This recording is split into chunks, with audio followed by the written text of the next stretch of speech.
చాలా సినిమాలు చేశానండి. 39 ఏళ్ల ఈ జర్నీలో 3 నంది అవార్డులు, 2 ఫిల్మ్ ఫెస్టివల్ అవార్డులు తీసుకొని నాని లాంటి హీరోలకి మొదటి సినిమా అష్టాచెమ్మ నుంచి, అనుష్క నుంచి ప్రతి హీరో, పెద్ద హీరోలు, చిన్న హీరోలు, హీరోయిన్లు అందరికీ మదర్స్ వేస్తూ దాదాపు 400 సినిమాలు యాక్ట్ చేసి ఉంటాను.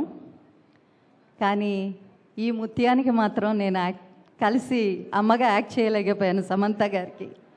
ఆ లోటు నాకు రంగస్థలంలో మిస్ అయింది. ఆ బాధ ఎప్పుడూ ఉండేది.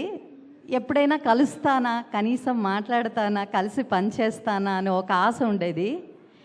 ఈ సినిమా ప్రొడక్షన్ స్టార్ట్ అవుతున్నప్పుడు నాకు తెలియదండి. సినిమా బండి అనే సినిమా చూసినప్పుడు ఈ డైరెక్టర్ గారు ఏదో చాలా కొత్తగా తీస్తున్నారు, బాగుంది అనుకున్నా, మంచి డైరెక్టరు అనుకున్నా. కానీ ఒకరోజు ఈ సినిమా నన్ను కాస్ట్ చేసింది. ఇన్ని సినిమాలు నేను పనిచేసిన సినిమాలు, ఇన్ని చేసిన క్యారెక్టర్స్ చూసి నన్ను కాస్ట్ చేయలేదండి. ఆర్య పేరు నేను చెప్పి తీరాలి. ఆర్య ఫోన్ చేసి, అమ్మ ఒక సినిమా సమంత గారు ప్రొడ్యూస్ చేస్తున్నారు, అందులో మదర్ క్యారెక్టర్ ఉంది, మీరు చేస్తే బాగుంటుందని నేను డైరెక్టర్ గారు అందరి దగ్గర చెప్పాను, ఒకసారి కుదిరితే ఆఫీస్కి రండి అన్నారు. రావడానికి ఇబ్బంది లేదు నాన్న, నేను ఏ సినిమా ఆఫీస్కి వస్తానో ఆ సినిమా పని చేయను, నాకు అది సెంటిమెంటు అన్నా.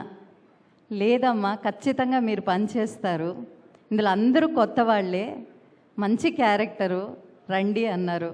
వెళ్ళాను.